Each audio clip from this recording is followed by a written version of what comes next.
Objet, SCP-001. Classe, IEZ. Le complexe T, le quartier général du Conseil O5 de la Fondation, ainsi que les organismes de gestion annexes, ont été construits autour de l'emplacement de SCP-001, incluant le bâtiment T-01 à l'intérieur de l'espace de SCP-001. Les protocoles de sécurité du complexe T sont fixés dans le document T-01 2.01. SCP-001 est un espace de forme irrégulière d'un volume d'approximativement 65 000 m3 comprenant l'espace situé à la fois au-dessus et en dessous du niveau du sol, se trouvant à dans le Sinaï. À l'exception de ses propriétés thaumaturgiques, décrites ci-dessous, SCP-001 est ordinaire, la matière et l'énergie pouvant y entrer et en sortir librement. Les travaux archéologiques effectués par la Commission française des sciences et des arts à la fin du XVIIIe siècle ont découvert sur le site les restes d'une structure en pierre datée de la fin du 2e millénaire avant Jésus-Christ, correspondant à la description d'une auberge. Suite à la construction du complexe T, il ne subsiste aucune trace de la structure originelle. SCP-001 se distingue comme étant le seul emplacement naturel connu sur Terre ne possédant absolument aucune radiation Akiva ambiante. Des expériences ont vérifié que cette condition persiste même lorsqu'une source émettrice de radiation Akiva est placée à proximité ou à l'intérieur des limites spatiales de SCP-001. Voir le rapport de recherche SCP-001.08.p, relique d'une dent de Bouddha, 1974. Ce qui indique non seulement que les limites extérieures de SCP-001 sont imperméables aux radiations Akiva les traversant dans les deux sens, mais aussi que SCP-001 absorbe et détruit toute radiation Akiva qui serait générée à l'intérieur de son volume. En raison des propriétés de SCP-001, la progression naturelle de la dégénérescence ou de l'élimination des fonctions cognitives ou organiques d'un Homo sapiens est suspendue tant que le sujet Homo sapiens en question se trouve à l'intérieur des limites de SCP-001. En d'autres termes, sous certaines conditions, la mort d'un humain ne peut avoir lieu à l'intérieur de SCP-001. Voir les extraits de rapports de test ci-dessous. Test 01.001. Paramètres. Le membre du personnel D1082, un homme en bonne santé, est placé dans une cellule de confinement standard pour humains à l'intérieur de SCP-001 et est observé pendant 120 jours. Résultat, aucun changement. Test 01.003. Paramètres. Le membre du personnel 2326, une femme en bonne santé, est placé dans une structure hermétique à l'intérieur de SCP-001. Une dose létale de gaz de cyanure est libérée dans la structure. Après la fin du test, le gaz est évacué. Résultat, aucun changement. D-2326 n'a subi aucun effet négatif sur sa santé. Test 01.006. Même paramètre que pour le test 01.003. Mais les sujets sont 30 spécimens de Ratus norvegicus en bonne santé. Résultat, les spécimens meurent d'empoisonnement au cyanure. Des variations ultérieures de ce test suggèrent que les attributs de préservation de la vie de SCP-001 sont limités au sujet humain. Test 01.009. Le membre du personnel D-5337, une femme souffrant d'un cancer de stade 4, métastasé dans la plupart des organes, et avec un pronostic de mort imminente, est placée dans une cellule de confinement standard à l'intérieur de SCP-001 et observée pendant 786 jours. Résultat, aucun changement, y compris pour une quelconque avancée des symptômes du cancer, tant que le sujet est resté dans SCP-001. Le sujet est décédé dans les 48 heures après avoir été retiré de SCP-001 à la fin du test. Test 01.010. Un membre du personnel D-5361, un homme en bonne santé, est placé dans un crématorium à l'intérieur de SCP-005 qui est alors activé. Résultat, le corps de D-5361 brûle de manière conforme aux opérations contrôlées de ce type. Les restes résultants sont ordinaires. Des variations ultérieures de ce test suggèrent que les facultés de préservation de la vie de SCP-001 ne s'étendent pas à tous les cas de traumatisme. Test 01.338. Le membre du personnel D-8874, une femme en bonne santé, est placé attaché dans une cellule de confinement standard pour humains au sein de SCP-001. La jambe gauche du sujet est amputée au-dessus de la cuisse, sans anesthésie et sans utiliser de garrot ou autre moyen de restriction de l'artère fémorale. Après l'amputation, la jambe est retirée de SCP-001, tandis que le membre du personnel D-8874 reste sous observation pendant une période de 360 jours. Résultat, le sujet perd temporairement conscience, probablement en raison de la douleur et des pertes soudaines de sang, mais se rétablit et le saignement s'arrête pendant 12 heures. Le moignon cicatrise à un rythme plus rapide. La jambe amputée qui a été retirée de SCP-001 se décompose à un rythme cohérent avec de la chair stockée dans des conditions similaires. Test 01.537. Les sujets étudiés sont les membres du personnel D-13926 et D-13927, des jumeaux identiques et en bonne santé, âgés de 24 ans. Le membre du personnel D-13926 est placé dans une cellule de confinement humaine standard à long terme à l'intérieur de SCP-001, pendant que le membre du personnel D-13927 est placé dans une cellule de confinement à long terme standard pour humains dans un autre établissement de la Fondation. Les sujets sont observés pour une période de 26 ans et 10 mois. Résultat, le membre du personnel D-13927 présente une progression des changements physiques corporels cohérente avec le vieillissement humain normal. Mais le membre du personnel D-13926 ne semble pas changer d'âge pendant la durée du test. À la fin du test, le membre du personnel D-13926 a été transféré dans un autre établissement de la Fondation et a dès lors présenté une progression accélérée de changements correspondant au vieillissement. Des quartiers d'habitation ont été construits à l'intérieur du bâtiment T-01, comprenant des espaces de vie pour tous les membres du Conseil O5 de la Fondation, ainsi que pour certains autres membres seniors de la direction. À l'heure actuelle, 9 des 12 membres du Conseil O5 habitent cette résidence et 8 de ces 9 membres n'ont pas quitté le bâtiment T01 depuis la fin de sa construction. Le 9e membre du Conseil O5, qui avait quitté le bâtiment T-01 pour des raisons personnelles, a été tué dans un événement météorologique avant son retour programmé. En raison des propriétés de SCP-001, ce dernier est également utilisé en tant que site de contrôle pour le programme de recherche thaumaturgique de la Fondation, y compris pour ce qui est de la recherche et des utilisations des instances de SCP-2336-A. Document archivé 06-S7INF-23-A. Extrait. En ce qui concerne la philosophie naturelle et la compréhension de la substance du Dieu Tout-Puissant, nous devons commencer notre enquête avec le témoignage de nos sens, ce qui inclut le témoignage des Saintes Écritures, car aucun homme n'a vu Dieu, mais la perception de Dieu peut venir à l'observation de sa création et de l'étude attentive des Saintes Écritures. Considérons le chapitre 4 de l'Exode qui en hébreu donne ceci. Ce qui, une fois interprété, signifie « Et c'est en arrivant dans l'auberge, depuis le chemin que le Seigneur vint à sa rencontre », c'est-à-dire à la rencontre de Moïse, et chercha à le faire périr. Alors Tshipora, la femme de Moïse, prit une pierre tranchante, coupa le prépuce de son fils, et le jeta à ses pieds en disant « Tu es pour moi un mari sanguinaire ». Considérons l'enseignement de ces versets.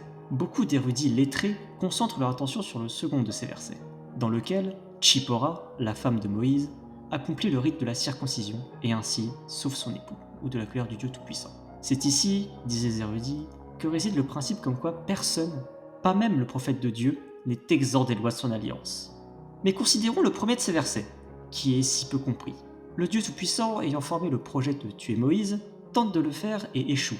Cet épisode est la clé de la compréhension de la substance de Dieu. Ce que nous devons comprendre, c'est que si les Écritures sont infaillibles, et les Écritures nous disent que le Dieu Tout-Puissant a essayé de tuer Moïse, mais a échoué, alors les Écritures infaillibles disent que Dieu n'est pas omnipotent, ou au moins que le pouvoir de Dieu ne s'étend pas dans ce lieu en particulier.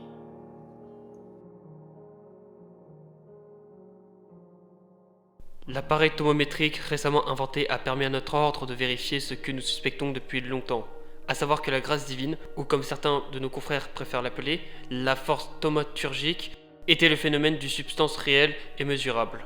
Un de mes collègues a proposé le nom Akiva, comme unité de mesure pour ce phénomène. D'après un martyr hébreu mort depuis longtemps, cette avancée philosophique et technologique a conduit à l'initiation de plusieurs projets, y compris une cartographie complète des états et variations d'Akiva à travers le monde. Cela ne devait pas être une simple frivolité comme la cartographie de la source du Nil ou la classification de quelques roches marines insignifiantes.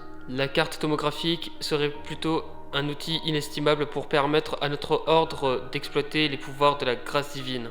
Et ainsi, nous avons organisé des équipes cartographiques, chacune d'entre elles étant équipée d'un appareil thermométrique pour commencer le projet de cartographie, en se concentrant spécialement sur les régions présentant un intérêt particulier.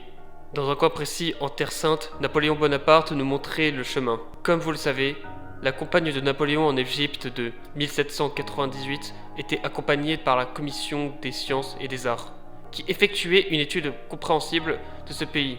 Le volume 11 de ce rapport reportait les emplacements géographiques des lieux historiques, y compris le mont Horeb biblique. Et ainsi, fort de cette information, un groupe de francs-maçons et des membres de notre ordre hermétique, dirigé par moi-même, voyagea vers le Sinaï pour retracer le chemin de Moïse du mont Horeb jusqu'à la cour de Pharaon. Ce soir, j'ai l'honneur d'annoncer à notre ordre le succès de cette entreprise. Nous avons trouvé l'auberge. Après avoir étudié l'auberge et testé ses propriétés, une seule conclusion peut en être tirée. Dieu a un angle mort et nous avons découvert où il se trouve.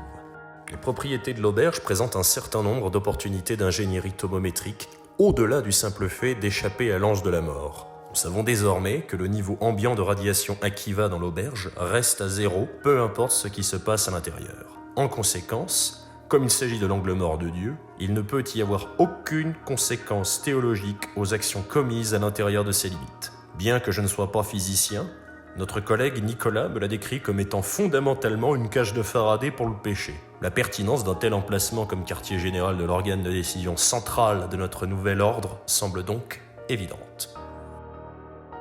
Le bureau du comité d'éthique de la Fondation est situé dans le bâtiment T-01 depuis la création du comité. Suite à notre étude des propriétés de SCP-001, nous sommes désormais prêts à commencer nos premiers essais ici, au site 36, pour la création artificielle d'un aspirateur à Akiva renforcé, que nous appellerons l'Antimonade. Pour faire simple, nous allons créer une nouvelle instance de SCP-001. L'expérience d'aujourd'hui sera l'aboutissement de plus de 20 ans d'avancées en ingénierie thermométrique et en théologie appliquée. Bertrand, mon assistant, l'exprime plus crûment. Nous avons construit une boîte et nous en avons fait sortir Dieu. Il s'avère que, tout comme la nature a horreur du vide, il en va de même pour l'immanence. Les données de nos instruments indiquent que lorsque l'antimonade est entrée en action et que le niveau d'Akiva mesurable dans la capsule de test a chuté à 0, le niveau de Hume, lui, a brutalement augmenté. Nous pensons que quelque chose d'autre, quelque chose que nous n'avons pas les moyens d'observer ou de mesurer à l'heure actuelle, s'est produit. Nous ne savons pas ce que c'était, ni où cela s'est produit. Messieurs, la fréquence et la sévérité des incidents anormaux semblent avoir augmenté de façon spectaculaire depuis l'incident du 31 juillet au site 36. Bien qu'aucun lien avec le test sur l'antinomade n'ait été établi avec certitude jusqu'à ce jour, la simultanéité des deux événements a été relevée. Comme nous en avons discuté, cet épisode souligne le besoin de la Fondation de révisiter et d'étendre sa charte de mission. Jusqu'à présent, nous avons été une organisation scientifique, mais les périodes exceptionnelles nécessitent des mesures exceptionnelles et il est devenu impératif pour notre organisation de faire plus que confiner les spécimens que nous étudions. Nous devons prendre des mesures pour sécuriser les anomalies qui ne sont pas encore en possession de la Fondation, à la fois pour protéger ces anomalies, pour des recherches ultérieures, et pour protéger l'humanité dans son ensemble. À compter de ce jour, la Fondation autorise et met officiellement en place un département actif d'opérations sur le terrain. Notre méthode de fonctionnement actuelle pour les opérations de recherche est donc réorganisée pour inclure un département scientifique distinct et indépendant. Ce nouveau département est officiellement autorisé à organiser, financer, recruter, équiper, entraîner et déployer une ou plusieurs forces d'intervention mobiles. La direction provisoire et le budget pour les opérations de terrain sont détaillés dans la présentation ci-jointe. Le mémorandum K-308 représente le commencement officiel des opérations de la Fondation pour collecter et confiner activement les objets, entités et phénomènes anormaux, plutôt que de simplement les étudier.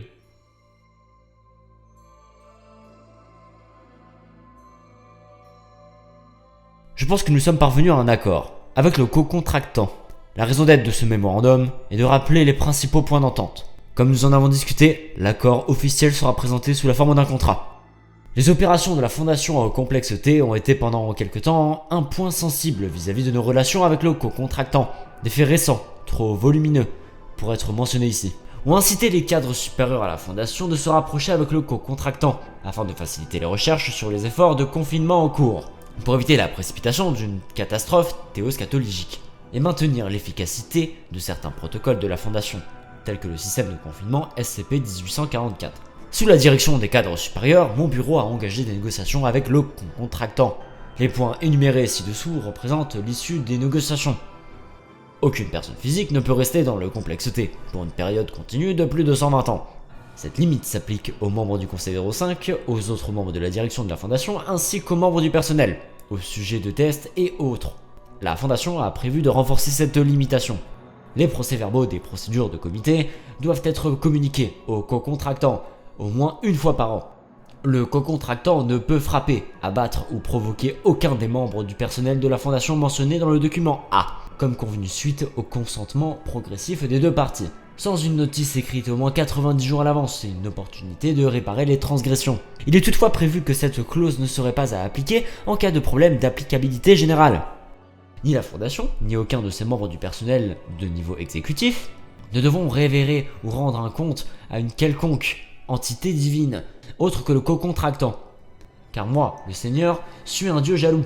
Vous observons avec le désespoir d'un père constatant les décadences de ses enfants qui, jusqu'à la 3e et 4e génération, me haïssent. La Fondation et le co-contractant doivent investir des efforts commercialement raisonnables pour coopérer au respect du confinement des entités néfastes, décrites dans le document B, collectivement l'Angram Miyunu. Merci de me contacter afin de convenir des points d'entente, afin que l'accord forme ne soit achevé. Respectueusement,